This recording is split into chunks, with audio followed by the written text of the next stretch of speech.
Today we rank Unbreakable Guardians team records and perhaps get demonetized thanks to Discord After Dark discussions. But with all that happening, Zach, hi. The funniest thing that happened over the weekend has to be the level of petty I saw coming out of the Bengals locker room. Now, I read the quotes from Jamar Chase after Myles Garrett broke the sack record, and we've been using local things happening in the Cleveland sports scene to bring it back to the Guardians. This is a new theme on the show where we just talk about other things, then bring it back to the Guardians.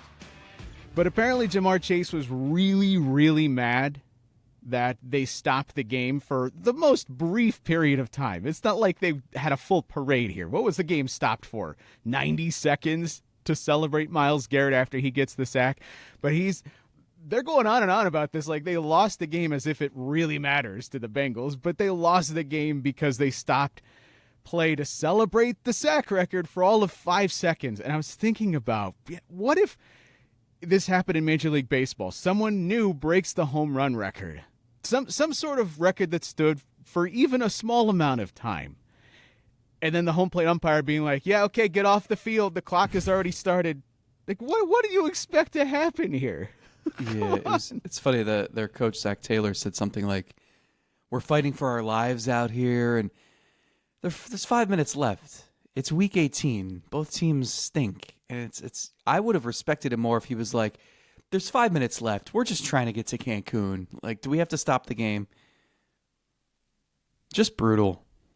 I thought it was a case where the quotes didn't align with actually watching it. Can you see that sometimes? You read the quote and you go, ooh, did he really mean it that way? Maybe it was a little tongue-in-cheek, or he was sort of playing it up like a villain would.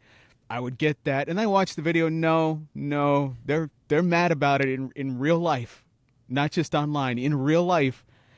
And I could not imagine taking this to any other situation. Like when Mark McGwire hit the home run record, and they're like, nah, let's go, let's speed it up, back on the hill. Well, remember, didn't Mark Hey, McGwire... Traxel, here's the ball. Did he miss first base initially? And he had to, go back. Like, what if they wouldn't have let him go back? Robin Ventura's like, hey, I lost a grand slam because of a technicality, Yeah. so make sure you touch first base, sir. Yeah, we all take ourselves too seriously. We certainly do. Even if we're 5-11 or 6-10, 12. Do you think anybody accuses us of taking ourselves too seriously given some of the topics we've discussed lately, or what I've been witnessing happening in our Discord, which you can join if you're a member of our Patreon? Dangerous stuff to talk about on a free episode. This is what happens. This is what happens in a Cleveland offseason, though, is it not? Aren't we just playing all the hits that we do every single winter? Aren't we going through the same cycle we go through every offseason? Do you feel it? Well, I did something. There was a lot of talk in our Discord. Look, if you subscribe to our Patreon, you get a link to the Discord. You join. It's a community. There's hundreds and hundreds of people in there. During games, you can talk and have a good time and react to what happens. During other times when there's roster moves and there's transactions and trades and whatever, you can react in real time with people like you. It's great. We have built a community. By and large, it's really fun. I pop in there every so often just to see what people are talking about, to make sure we're not missing anything. And, it's very useful. It has jumped the shark. And it has jumped the shark because we have reached the silly point of the offseason where I think everybody is just so desperate for any sort of move that moves the needle, and they haven't had it yet. But the more I was thinking about it, the more I realized we're just at a certain point on the annual offseason life cycle here of a Cleveland Guardians fan. And this is what happens. So I created a 10-step cycle. There's 10 points during a Cleveland offseason. And you want me to take you through it? Yeah, I want to see where we're at. Because there's always you are here somewhere. So I want to figure out where we are in this 10 stages life cycle. So stage one is called the hopeful postmortem. The season just ended. You think to yourself, well, that was a good run. Like more often than not, you're coming away at the end of the season either with like severe disappointment because you got so close and didn't get it, or just like I think this season it was I completely tuned them out once it got to July and it was gambling and it was 10-game losing streaks and there wasn't much excitement, right? And so the season ended, like there are some positive things you can take away, and your thought process as it pertains to the offseason is, okay, let's just think about what the team needs are. That's it. Pretty simple. Not diving too deep into anything yet. Not raising or lowering your expectations. It's just living in the afterglow of what is usually, by some measures, a successful season. Everybody loves that stage, right? Feels good. Sort of. Depends on how much of disappointment has entered the fray. And then stage 2 is the path forward. And this is when you, and I think what you just said, determines when you can advance to stage 2, because some people need to digest. You know, after Game 7 of the World Series in 2016, I don't think anybody was searching the free agent list and trying to find Edwin Encarnacion's name on like November 3rd, right?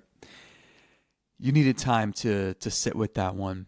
Other times, and maybe this year was a good example of it because the offense was so obviously in need of fixing. Other times you're like, all right, let's go. Who's available? What does this team need?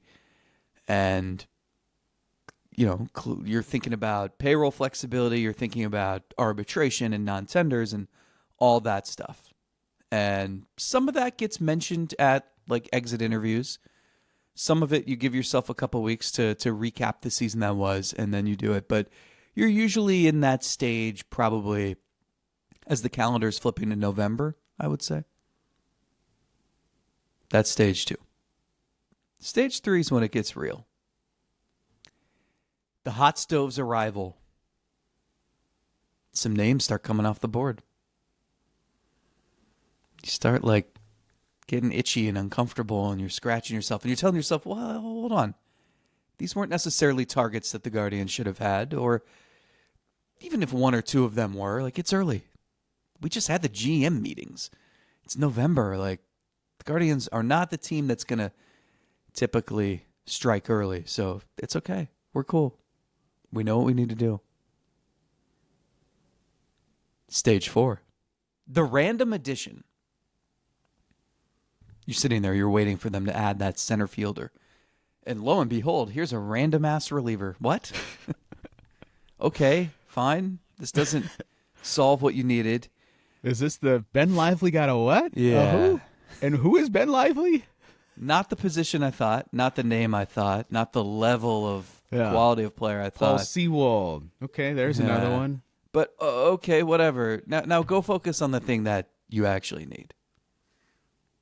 That's usually a pre-Thanksgiving hit. Stage 5, the winter meetings. The week or two leading up to it, you tell yourself, well, they're not going to do anything now because they're going to be under the same roof as all the other GMs in a couple weeks. Just listening to this, they've trained us so well. And that's where the activity really spurs, right? I feel like Pavlov's dogs over here. I just know what to expect when I hear the bell. You get to work on that Monday morning. You pull up whatever website's live blog is running, giving you all the non-activity that's happening in Orlando or Vegas or San Diego. You're waiting for some quote you can just latch onto. And stage 6 comes pretty quick. It's the post-winter meetings. The team did nothing. They said even less. And you're just desperate for the chance of I just want to read between the lines of something. Give me that corporate nothingness, that jargon. And you barely even get that. I'm so ready to talk myself into a C-tier free agent. Mm-hmm. Stage 7 is the hardest one. This is the thing that flips the offseason. This is the one that really shifts you into a different... You become a person that you forgot existed. They exist every year in late December and early January, but you forget because you're so caught up in stages 1 through 6 and everything's feeling great. And then stage 7, the holiday freeze. There's no movement. There's dwindling hope. You're revisiting that post-mortem, the exit interviews. You're scanning through the quotes, trying to find just some nugget that might have been a signal that, oh, wait, actually, they were never going to do anything in the first place. You know that a lot of front offices kind of cool their jets during the holidays, and you're still sitting there wondering why nothing's happening. You're wishing Dolan gets a lump of coal. You're reading Ken Rosenthal articles that mentions 18 different teams, and none of them are the Guardians. Yeah. Not a single mention of the Guardians. And then you start scanning. Well, what are the Diamondbacks doing with Ketel Marte? Like, they get involved there? Does St. Louis on here somewhere? Where's the fire sale that we thought was going to come from them? And guess what? Stage 8. This is you are here. The new year. It's still quiet. Now you're counting down the days until spring training. And you're so desperate for any activity that you are debating how long you would give up sexual intercourse with your fellow Selbius Godcast listeners. Wait. Rephrase that. Hold on. Rephrase. Back that one up. You're debating with your fellow listeners. There's no tier that gets you involved there. Yeah, I guess that's a misplaced modifier. Wait, all right. I mean, well, I don't know. These people are all under usernames. Like, they could be shacking up behind the scenes. But you have reached the point where even the part-time, like the non-roster invitee outfielder looks appealing, right? You are Stewie and Brian and Family Guy. I actually think someone posted this in the Discord, like wandering through the desert, getting all excited because you think you see a Dr. Pepper machine. You get to the top of the hill, and it's an RC Cola machine, and you're disappointed. It's you will take anything you can possibly get, and you're so hopeless and desperate that this is what you're talking about. This is what the organization does to you every winter. I'm really hopeful whatever the next step is to get us out of this doldrums, because this is a very dangerous spot. Yeah, where does it go from here? When I start getting notifications and they say, hey, you need to check to see what's happening in here, and my brain goes all sorts of directions as that app is opening, because I don't know what I'm going to have to come into to referee and separate people, and I'm not prepared for that. I try to take a hands-off approach. That's your Discord, not mine. If we cross a certain line, I will take action, but I don't even know where that line is until I see it. And so as I'm opening that app and I'm told I need to step in here to separate this and stop whatever activity is happening, I'm scared. I'm nervous, and I could not be prepared for what I saw in there this weekend. And this is the Guardians doing. It's a little frustrating that this isn't on the fans. You don't have to give up anything. Why would it be on the fans to give up anything at all? It's on the team, not on you, not on me, not on any of us to give up anything in our lives of any sort of joy to make them win a title. It's all, the front office, the ownership, they can impact that themselves without us having to step in to do anything or not do anything. Stage 9. Thank God. It's around the corner. And as is coming with any grieving process, it's the acceptance. You find yourself convincing yourself that, well, they actually never needed a big move in the first place. Because if just this and this and this and this and this and this and this and this and this and this and this go well, the team will be perfectly fine. We didn't even see Juan Brito last year. I'm really hopeful for that. Travis Bazzana? These guys weren't even in the mix. You barely saw DeLauder at all. George Valera, full season there. Did you see Bo Naylor in September? Hello. Brian Rocchio finally looked like the guy he was in the postseason last year. We waited all year for that. And now we're going to get a full season of that guy at shortstop or second base or wherever they end up putting him. I'm excited for that. Nolan Jones went to drive line. He did. Stephen Kwan with the ABS. CJ Kafis looked capable up there, and he was barely in the major leagues at all. Another year of development under his belt. I think he can step in and really be a nice lift to this offense. And then, as much as I try to talk myself into that, I look at the BAT-X projections, which say that there are 2 above-average hitters in the Cleveland offense. That's for stage 2 or 3 or 4 or 5. No. Well, those projections just landed within a week of us recording here, but and they don't paint a rosy picture. But those projections what are they missing? What are they missing? They haven't seen Brito. They haven't seen Bizana. What if someone shows up with a new leg kick? I mean, how can a computer know the hours that Nolan Jones put in at Driveline? How could it know? Does the computer take into account how Cleveland has a pitching factory? Do they understand how they're going to make Colin Holderman a dominant setup man? Okay, well, I will buy into that, but okay. Stage 10. This is the final one. Bring it on. This is the final one, and it always catches you at time you weren't expecting. It's the move. They did it. They finally do something. It's not awesome. It's not terrible. It gets a brief mention on local radio, maybe in like a 2020 update or something. But you're just ready for pitchers and catchers to report, and they're about to. And so you can just forget the last 10 steps ever happened and move on and get to spring training. And by the time you get to stage 1 next year, the hopeful postmortem, you'll have forgotten that this whole cycle even exists. Can you give me a prediction on what that move is going to be? Like Miguel Andujar. Well, that would have me celebrating. I'd be pumped about that. I already told you my plan for that. I've had that in place for months. I think more like Harrison Bader. I mean, we've gotten to the point where when we started this offseason, we said, what would be a nice complimentary ad?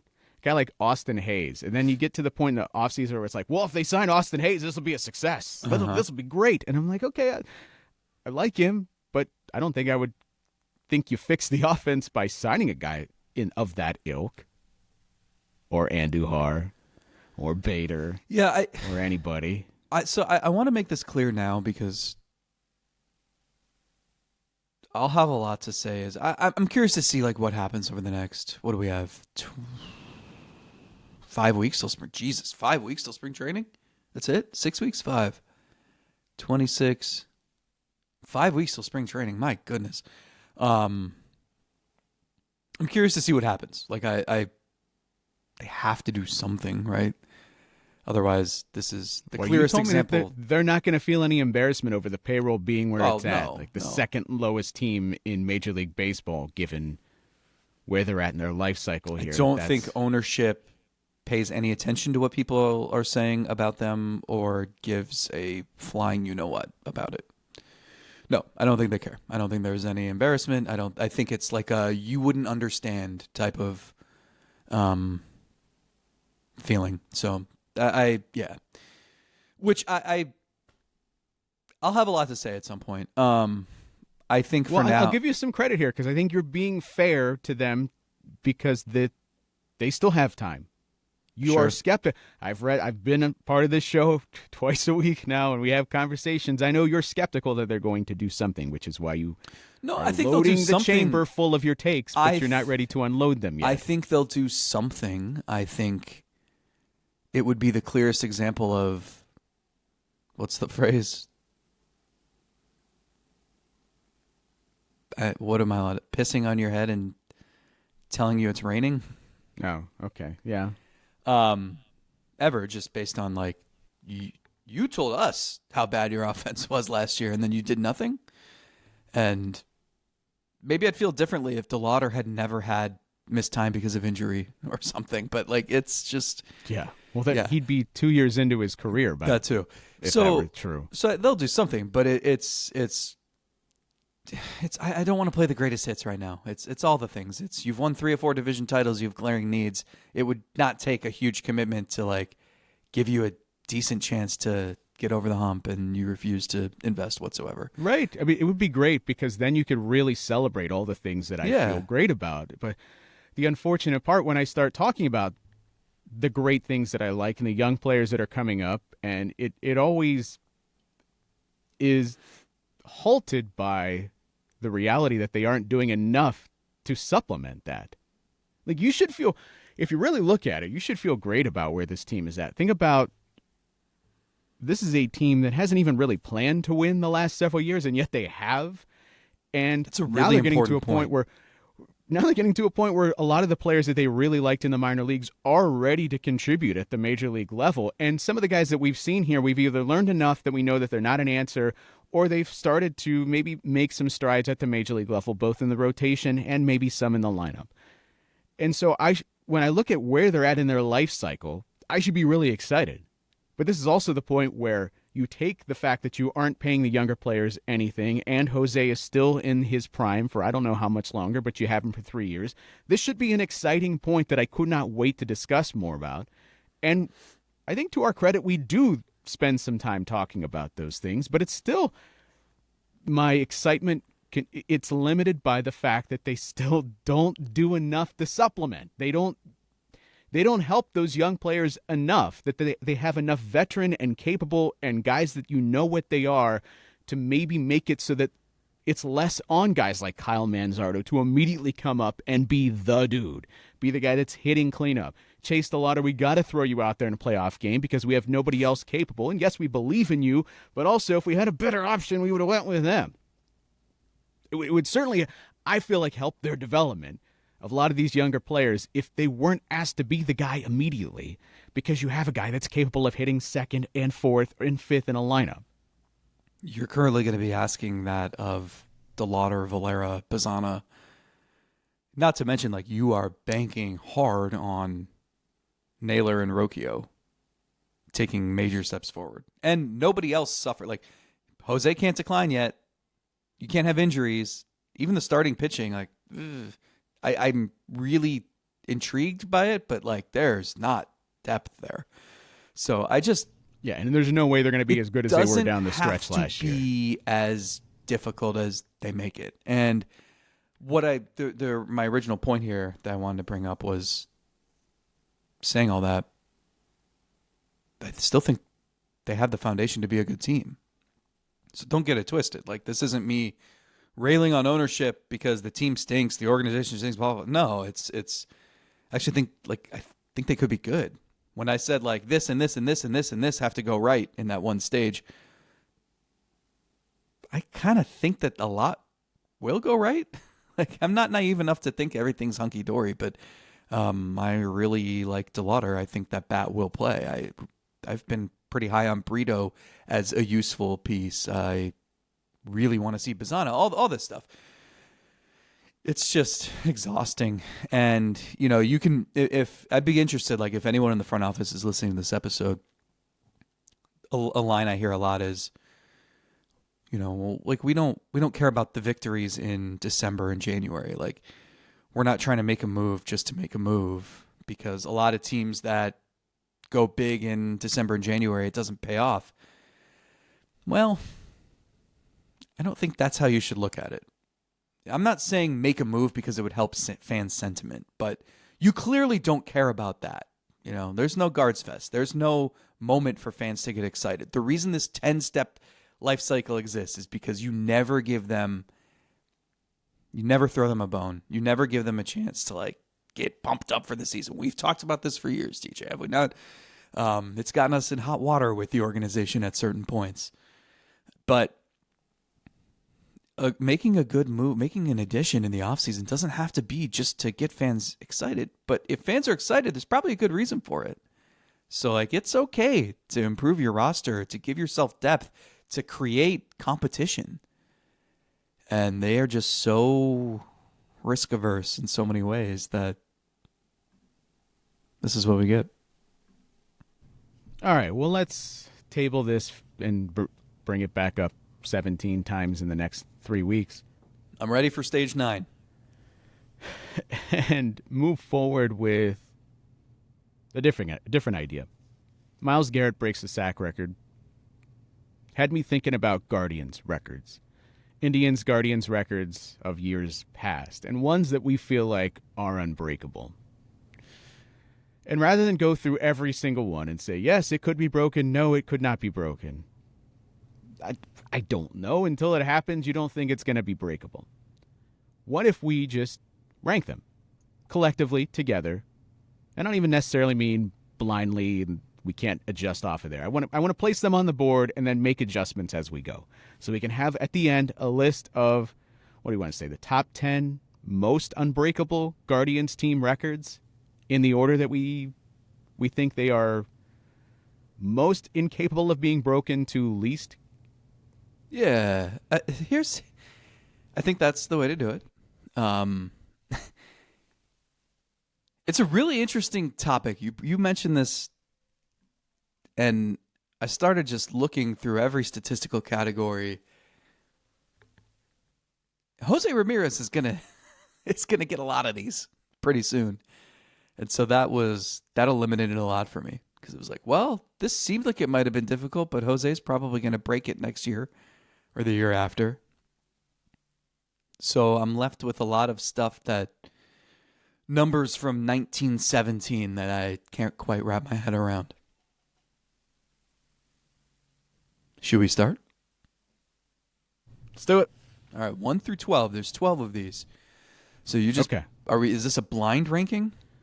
No, I think let's put it on the board, and then as we go, we'll say, no, that needs to be a little bit further up, that needs to be a little bit further down. This is going to be a collective exercise between the two of us.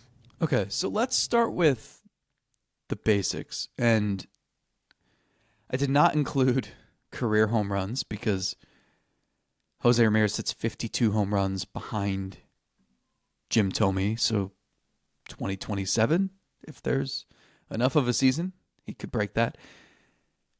What about single season home runs?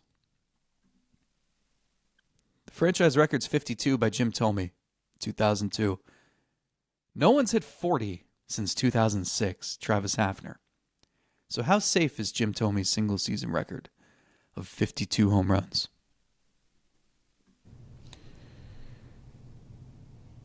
Boy, if they couldn't get that done in 2019, when the ball is just flying out of the ballpark, when will they be able to get it done? I won't say that this is totally unbreakable, though.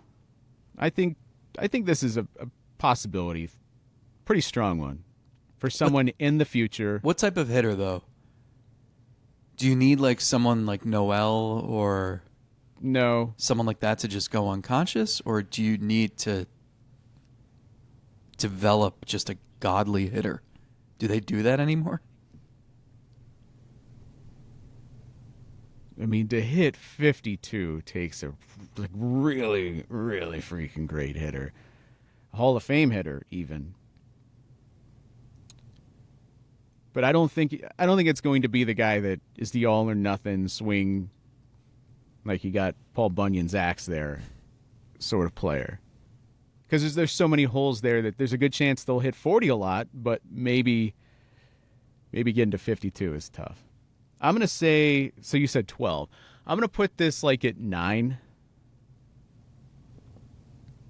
So 1 being no way that this is going to get broken. Yeah. And 12 being there's maybe a shot that this could be broken. I'm going to put this on the board at 9 for now. And then if we need to adjust, we'll adjust. The problem is that I know the list. So I'm going to say this is actually one of the more viable ones that could be broken. But so I would probably put it even lower than that, but we'll circle back, okay? We'll adjust. Yeah. This one's interesting. I don't even know where to rank this, how to rank this. How about Ray Chapman, 334 career sack bunts?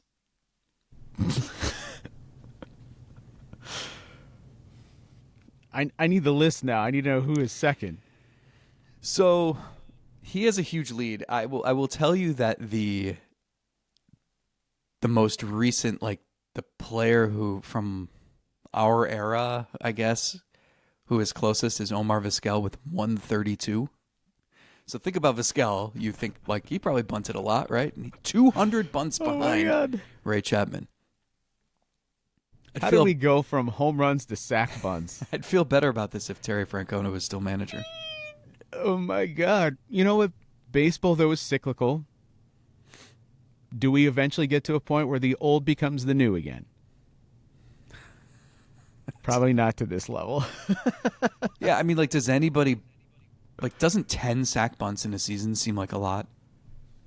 Yeah. You'd have to do that for 33 years. Oh my God. Well, based on no other information right now, I would say that that's the most unbreakable record. Okay. I'm going to put that at number one, right for right now. Yeah? Okay. But it's probably going to need to adjust. I think it might. My God. All right, let's. So I was thinking about Garrett's sack record, and I was trying to think what's like the comparison here in baseball, because it's not home runs. Is it stolen bases? Is it pitcher strikeouts? I don't know what the answer is, but Kenny Lofton is Cleveland's all-time stolen base leader at 452. That's a lot. In fact, it is 165 more than anybody else. Jose Ramirez ranks second. So Jose's probably not getting there. The rules help, right? You got rule changes, but just think about, like, Lofton led the league in steals every year. He had a stretch where it was like 65, 70, 58, 67. So that's tough. And, you know, the older you get, the tougher it is, unless you are Jose Ramirez. So 452 stolen bases. Where does that rank for you? Definitely the rules help. And the rules are why I went career and not single season here. Right. So I think single season could be in play for the right sort of player. But And Lofton I think has 75. That's it's the record. longevity with the same organization, which is just so rare. Now, I know we have loads and loads of ammunition here to see how just because they're gone at one point doesn't mean they don't return at some. They love bringing back guys. Armstrong, it's like every year you got to make sure you have at least one former Cleveland player that you're bringing back. Carlos Santana. They will find them, and they will bring them back, even if they have to turn them from an outfielder to a pitcher to give them a shot to do that. We will continue our relationships in the future. But having said that, it's Naquin.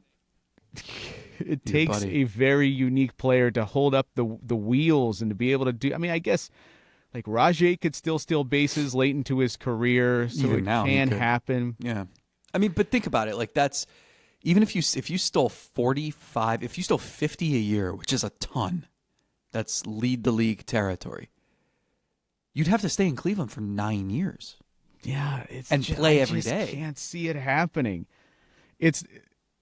I still think it's less likely that sack bunt is achieved compared to stolen base records, but this is still higher than like the home run record for sure. I'm going to put this at 5.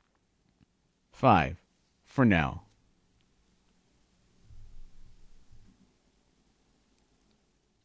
Jim Thome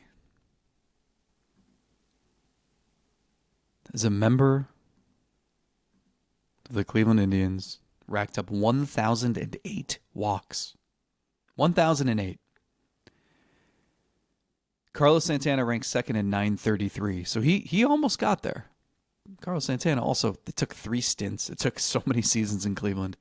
And also, that was his, I mean, this isn't like a put down. That was his best skill. Because after Santana, the list is just all guys who played before TVs or before colored TVs. Speaker, Boudreaux, Earl Averill, Jack Graney, Larry Doby, Andre Thornton. Okay, some of these guys played on TV. Jose Ramirez ranks 9th. But 1,008 walks for Jim Thome. How doable is that? I think that's doable. But there are a lot of challenges here because you have to have, like the Santana one is one end of this spectrum where you're good enough to get walked, but not so good that you end up going somewhere else very quickly or earning some big contract. And of course, he came back here for 2 separate stints, 3 total. That certainly is going to help the situation. Or you have a guy that's so nuclear good for even a short period of time that he accumulates this lofty walk total in a very, very short period. But I still feel like this is doable for sure. So I'm gonna say that's just under Tomi's home run record. I'm gonna say 10th. It still can be done. I think we see that a little differently. Interesting. All right, sell me on why. No, I think 100 walks is a lot. And you would have to do that for 10 years. It's that simple. I mean, I like how many... I've been pushing pretty hard among my friends. You and a couple other people, I've been telling Bobby Abreu is a Hall of Famer. And a big reason why is just all the seasons where it's like 110 walks, 115 walks, and like his career on base percentage is 400-ish. It's so many seasons where, you know, he's hitting 298 with a 417 on base. And I'm just like, you just don't see that a lot anymore. It's really hard. It's also hard to just be a productive hitter. You know, you're losing 100 plate appearances, right? And so I'm always impressed when guys like you still hit a bunch of home runs. And I just, guys chase so much now. I don't want to sound like an old curmudgeon. I feel like we didn't appreciate walks enough when guys were walking a ton. Really good hitters were. You know, how many hitters, do you know how many hitters had 100 walks last season in the majors? 5. So you got to pick one of those 5. You got to put them in a Cleveland uniform for at least 10 years, and then maybe they can break Tomi's record. So I think it's hard. Yeah. I don't think it's the toughest one on this list, but No, don't get me wrong here. I recognize that this is a difficult thing, but I still feel like you're going to say some things that are more difficult than this. So such as so maybe in your mind, and I'm willing to do this, maybe we flip the Tomi home run. I'm going to bump that to 10, and we say this is 9. Can we live with that for now? Fine. That's fine. Okay. Making Earl the adjustments Averill now. had 121 triples in his career. And this is another one where a lot of these, I sided with the career totals instead of the single season. Like, if you want, we can go Joe Jackson 26 triples in a year. But like that, people don't do that anymore. Or it's a matter of like with the stolen bases. Like maybe you just get like a Billy Hamilton type for a year and he steals 80 bases. But 26 triples is just not, that just doesn't happen. Got to be playing in those ballparks that had the center fields that go out forever to be able to accomplish that. Yeah, so 121 for a career. And if you look at this leaderboard, it's all guys who played before the microwave was invented. I mean, Elmer Flick is on there, Jeff Heath, Terry Turner, Charlie Jameson. So I'm looking for a familiar name, and Kenny Lofton's 13th with 66. Yeah, I think given the nature of the game, more than anything, the ballparks now are going to limit how many triples you're going to get. I don't think that's going to be a thing anymore. So I still think sack bunt is more difficult to accomplish, but I'm going to put this at 3. How about, let's do one more on the offensive side. By the way, I meant to mention this with the Lofton stolen bases. This isn't on our list. Charlie Jameson is the career caught stealing leader at 110. And he stole 107 bases, so not a great success rate there. And I was just thinking, that might be number 1 on this list, because to get to 110, what are the criteria here? You have to be so fast that you have the green light, but so careless that you get caught all the time. Nobody stopped him. Nobody told him, like, hey, stop. Just didn't the first base coach ever just trip him? Just stop moving. Yeah, because you look at the guy that's second on that list, Kenny Lofton, 104, but he stole 452 bases. Right. He had twice the success rate. So it's yeah, I don't know what the scenario would be. But what a headache for the first base coach. All right. This one, Shoeless Joe Jackson hit 408.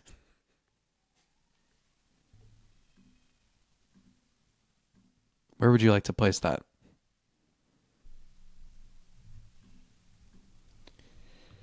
The year was 1911.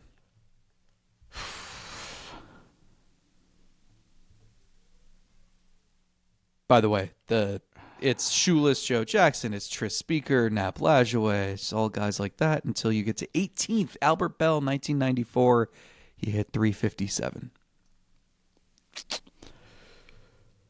I mean, Stephen Kwan stays healthy, and Maybe yes. Yeah. It's going to be tough for me to rank this ahead of the career leaders, because I could see a scenario where someone just has Stephen the most Kwan fluky, was hitting 399 in the most July of fluky 2024. one season as opposed to a career. It can happen. Can it though? No one's done it since what, 1940?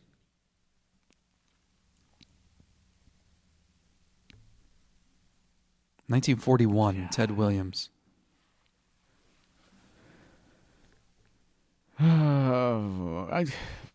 This is tough. I still feel like the career ones are gonna be tougher to break. So I'm gonna put this at 6. Oh my God. 6. Okay,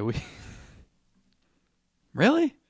Where would you put it? I want some input from you. Why is it just up to me to 408. rank this crap? No one's hit 400 in baseball in 85 years. Okay, but what about the one season where it happened? No one had hit to that level until that one season. Just means someone hasn't done it yet. This is what annoys me. This is, again, coming back to the NFL draft thing where it's like, well, you take one guy or the other, and it just comes back to, well, you thought that other guy sucked. That's not what we're doing here. All of It's these just can be that hard. all of them are difficult. So this is going to be tough for any single one, but I have to put one ahead of the other. I think it's egregious to rank this behind the career stolen bases, but that's fine. Okay, then put it fourth. This is then your put list. it fourth. No. No, this is not my list. This is our list. The whole point of doing this exercise was that we were not going to blind rank these. We were going to make adjustments later with your input. So stop leaving me out here to dry and then stepping back and laughing at my rankings without contributing any thoughts of your own. Sorry, I'm grieving. I'm in my 10-step life cycle. Leave me alone. All right. So if you thought that the first half of this was difficult, just wait, because people don't pitch anymore. They don't rack up innings, right? And Bob Feller racked up 3,827 of them in his Cleveland career. Looking for a guy from recent memory, like who might be on this list, it's Charles Nagy. He ranks 11th, and he had half as many innings. So Bob Feller, 3,827 innings. Like, think about how hard it is to get to 200 in a season. You got to do that for 2 decades. Yeah, I don't think that's happening. So the real question here is, I mean, that's an impossibility. Well, and this is another one where I went with career, because if we go by just a season, the record for a single season in team history is Bob Feller at 371, and that just, like, you'd go to jail if you allowed a pitcher to pitch that much now. Okay, so if we're going innings pitched, how far do we have to go down the list until we find someone we really recognize? I mean, Nagy, right? Yeah. So Nagy's 11th, 1,942. Yeah, that's half as many. So think about it, and he was on the team forever. He was, and he still was in an era where guys threw 252, I think is his high. Mm-hmm. Yeah, I was looking it up. Yeah, 252 in 1992. Like, CeCe is the blueprint here because he was so durable. He ranks 15th on the list at just over 1,500. So imagine if CeCe would have signed a long-term extension, right, and stayed in Cleveland. But even he, when all was said and done, and he played for 19 years, finished with a little short of 3,600. So he would have needed probably 2 more seasons to get there, and would have had to stay in Cleveland for all 21 years. And by the way, he came up as a 20-year-old. But putting it that way, at least in a bygone era, too. I think has taken it from hilariously impossible to just comically impossible. I think I'm going to take the sack bunts down to 2, and I'm going to put the innings pitched at 1. Yeah, I think that's fair. Like, imagine if Austin Hedges was the everyday catcher. I thought you were going to say the everyday pitcher, because I think him throwing those innings at like 40% intensity is the only way someone would accumulate this many innings. If Hedges was just laying down like 2 sack bunts a week, maybe. Okay. All right. Let's stick with the pitching. Bob Feller again. 266 wins. Pop quiz. Who led Cleveland in wins in 2025? Do you know? Jeez, no, because I don't care. Can you guess how many Tanner Bybee and Gavin Williams tied for the lead with? 11. 12. So those guys would just have to do that for 23 years. Okay. Again, you think about it, and recent pitcher is once again Charles Nagy with 129. Not even CeCe half. had 106.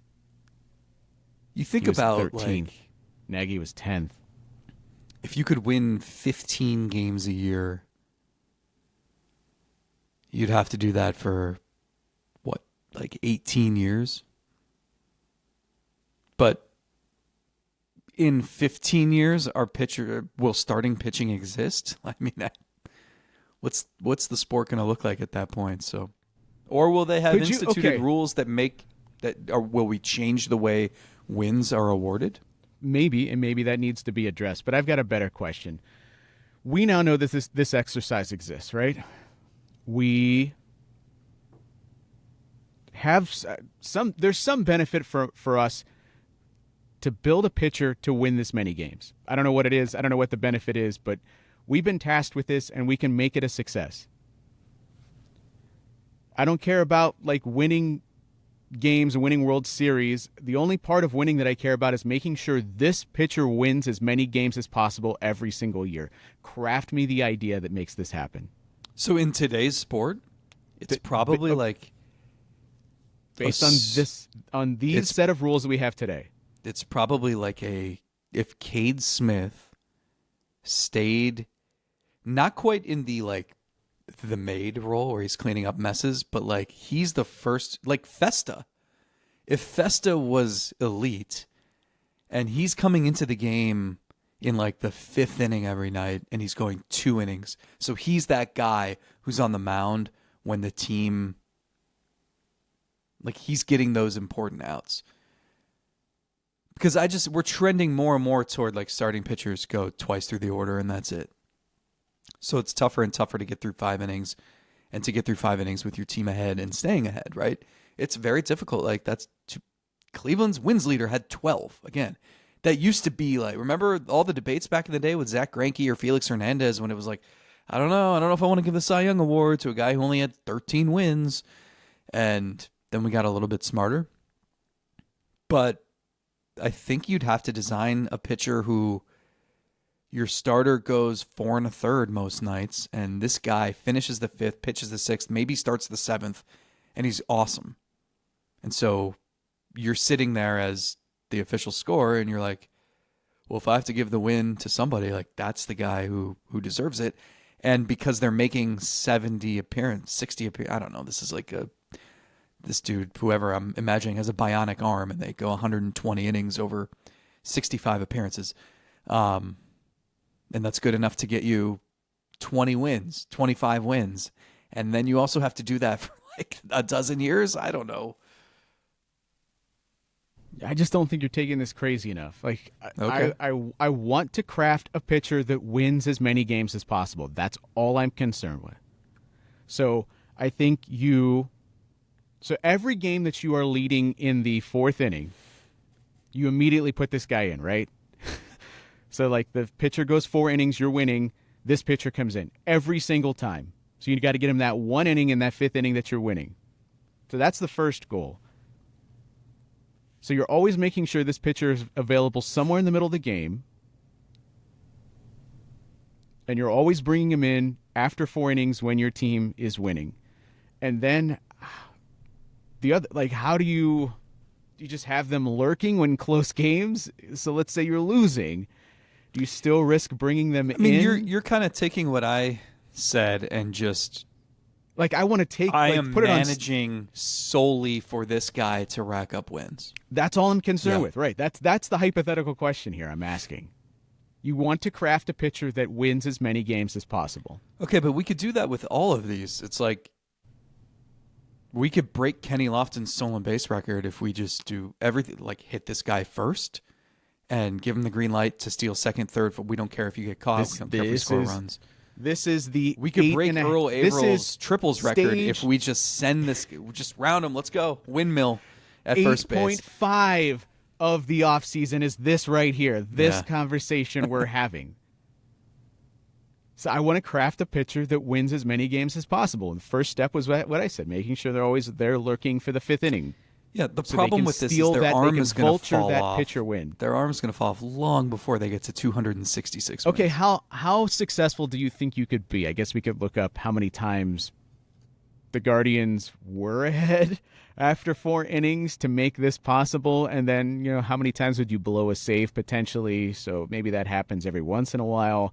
A pitcher pitches, let's say 65 times.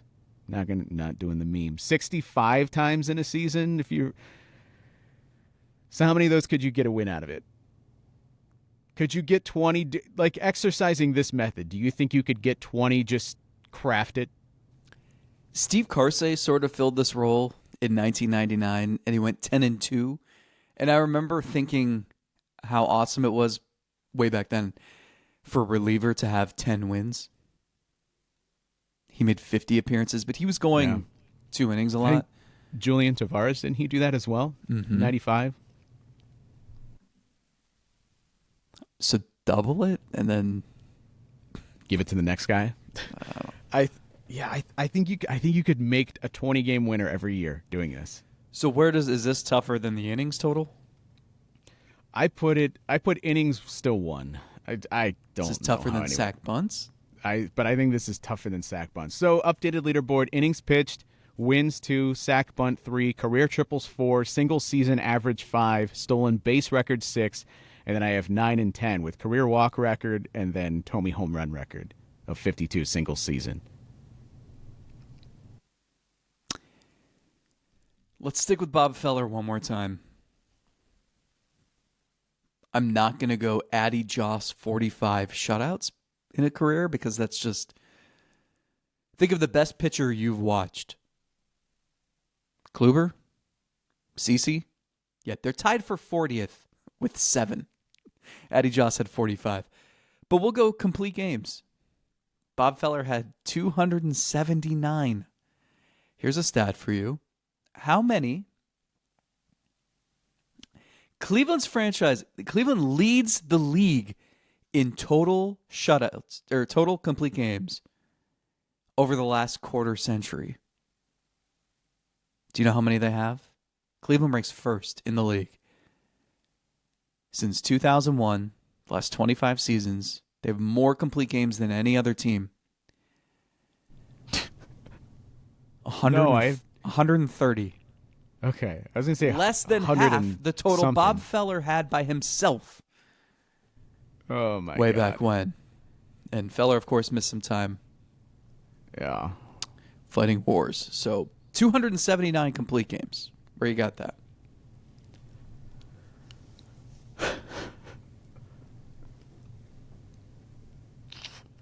20 a season for 14 seasons.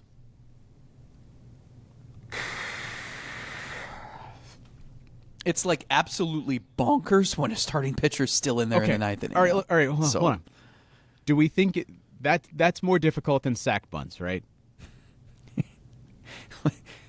Difficult in terms of like the actual activity of doing it? Well, that too.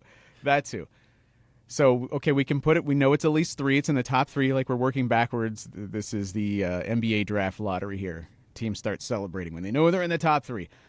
So it's in the top 3. More difficult than the wins? I think it might be more difficult than the wins, given the state of the game. Yeah. I think you only so. need 5 innings for a win. You need 9 for this. But innings pitched and complete games, like these feel like they could be tied easily as the most difficult thing. So what is it? I need your input here. Separate it for me.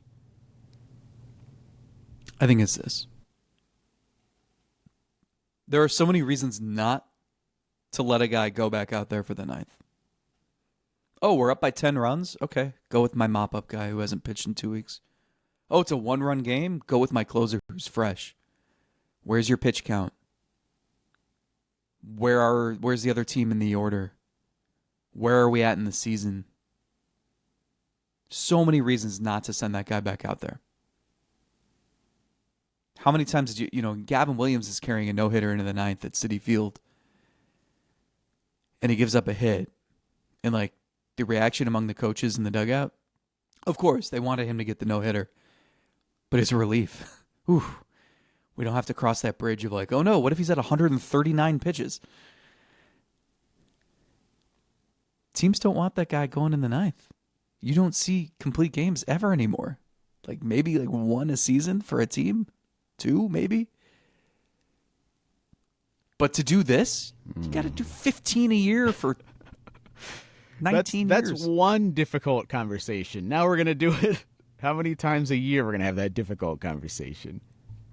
Yeah, you would. I think if your exercise here, if we're creating the pitcher in a lab to do it, it's someone who, it's the greatest sinker baller ever, who is just inducing so much weak contact on the ground early in counts so that they're breezing through 9 innings in 92 pitches. And they're not tiring because they're not trying to blow at 98 by guys. They're trying to jam them with 86. I don't know. But you have to be so good at that you're also not giving up hits. It's not even like a knuckleballer, because there's other things that the guy could be ineffective with the knuckleball. Fingernail could get destroyed throwing the knuckleball, and he's got to miss time. He could have blisters. I don't know. Tanner Bybee had 2 complete games last season. Ephus. They were the only 2 on the team. The year before, nada. The year before that, 1 by Shane Bieber. We don't see this. 279? Bieber also had 1 in 2022. None in 2021. So 4 total in the last 5 seasons. Jeez. All right, well, that leaves us with open right now 8, 11, and 12. Sam McDowell, 114 wild pitches. He led the league 3 times, and in Cleveland history, he has 45 more than anybody else. Now, I don't know how closely they were keeping track of this in like 1902, but 114 wild pitches. Last year, the league leaders had 12. Seems doable, right? You got to be really good, but also erratic. Yeah, a little wild. I think this is breakable. Let's see. Sort of recent Tom Candiotti. We'll get to him in a minute. Carlos Carrasco's 5th on the list. Justin Masterson in his short time was 6th. I think this can be done. So I'm going to say, of all the things we've talked about so far today, and God, I can't even imagine what else is on this list, I'm going to put this at the bottom. I'm going to say number 12. I think that's fair. Tom Candiotti, 24 career balks. 11 more than anyone else in team history. Can you tell me how many Bob Wickman had? as a Cleveland pitcher? No. One. Okay. And everybody remembers it because it was Okay. intentional, right? Yeah. I don't even know how this happens. Like you have to 24. Do you just have to be so jittery that you slip up regularly? Yeah. I don't know. But again, I don't have to, like, Candiotti is somewhat recent. Another guy had a couple of stints. CC Sabathia had 11 in his time with Cleveland. Do I think this is going to happen? Probably not. Can it happen? Yes. So I'm going to say it's really between the wild pitch and this one. I'll say this is slightly harder to do than the wild pitch. Yeah, I agree. Because wouldn't you think you'd learn the rules? It would be something that gets corrected. I would think. Yeah, I would think so.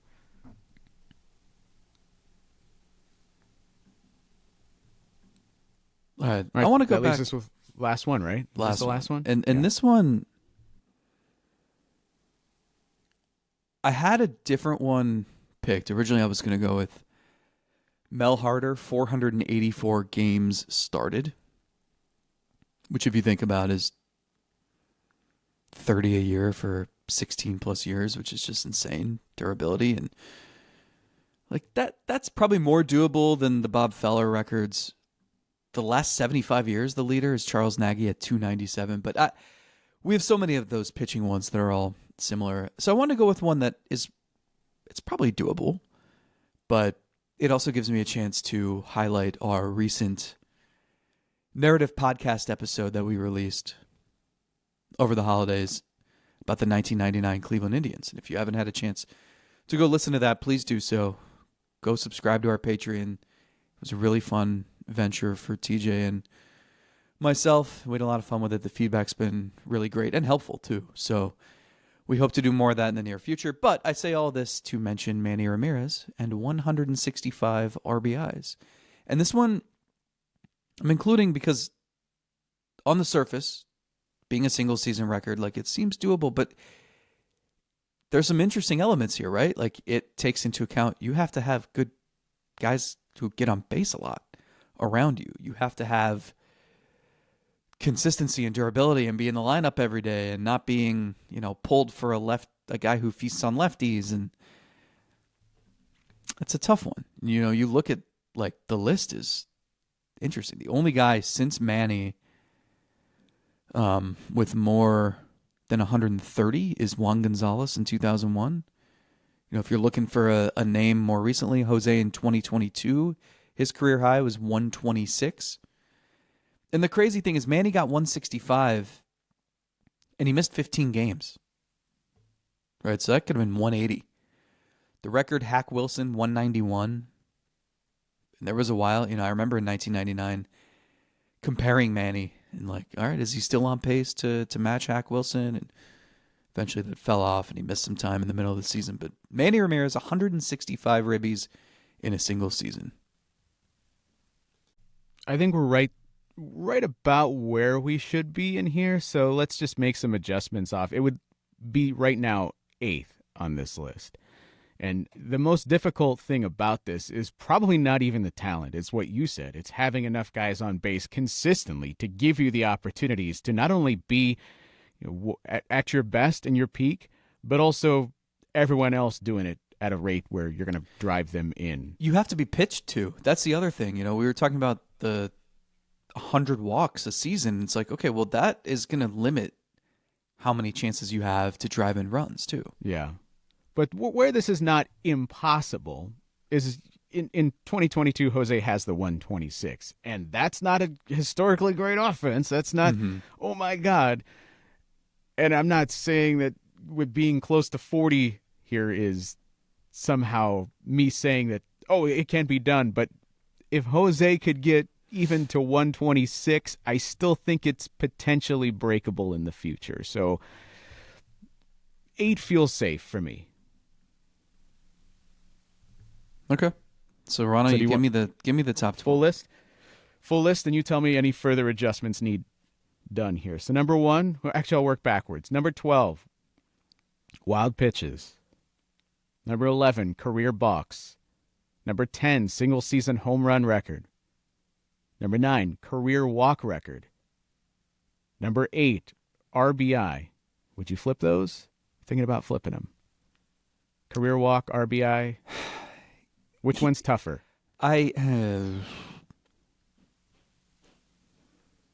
I'll go RBIs. I think Okay. the more I think about it, because it's not Keep it even as it just is.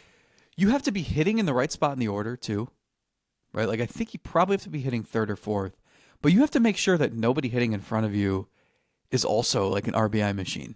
Like it's you got to walk a tightrope here. Like you need Quan and Luis Ariz to hit in front of Jose Ramirez or something. I don't know. Like I'm thinking back to Got to have when Roberto Manny- Alomar hitting in front of you. Well, so when- he's not a ton of home runs, but constantly on base. But think about the year Manny did it. Omar Vizquel's hitting second most nights, and he had a career year that year, right? He hit 333, and so you're not worried. He hit 5 home runs. You're not worried Right. about No prolific, stealing. clear the bases guys. correct. So it takes like a perfect storm. So I'll say that that's tougher. Okay. Number 7, stolen base career record. Number 6, single season average. Look out, Stephen Kwan. Number 5. That's the one that I don't know. 408. It's not even you just think- like, oh, he's flirting with 400. No. We just talked about career triples being an impossibility because of the ballparks the guys play in now. Now, if they start bringing back the ballparks that are very unique with all these nooks and crannies in them, then maybe we can bring this back up. But until they start building those ballparks again, which maybe we should, all the ballparks and football stadiums, they're all starting to look the exact same. So maybe we need to bring some character back. Absolutely. Career triples 5, sack bunts 4, wins 3, innings pitched 2, career complete games number 1. Can you live with that? I can live with it. I would move the shoeless Joe Jackson up, but where would To what? To what? where would the single season sacks record fall on this list? Well, how many games? Did Miles Garrett just hit 408? Did they add more games to the baseball schedule since the 162? Now we're going to play. Yeah, that's the other thing. Earl Averill had 121 triples, and he didn't even get to play the full season, right? What do you have, 154? Have to start talking about snap counts when we talk about sack bunts. I don't know. That's the real sack master. So is Steven Vogt the longest tenured Cleveland coach again?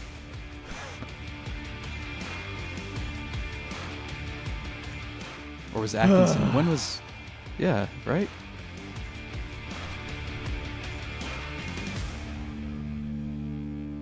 We do this every couple of years. Happy New Year.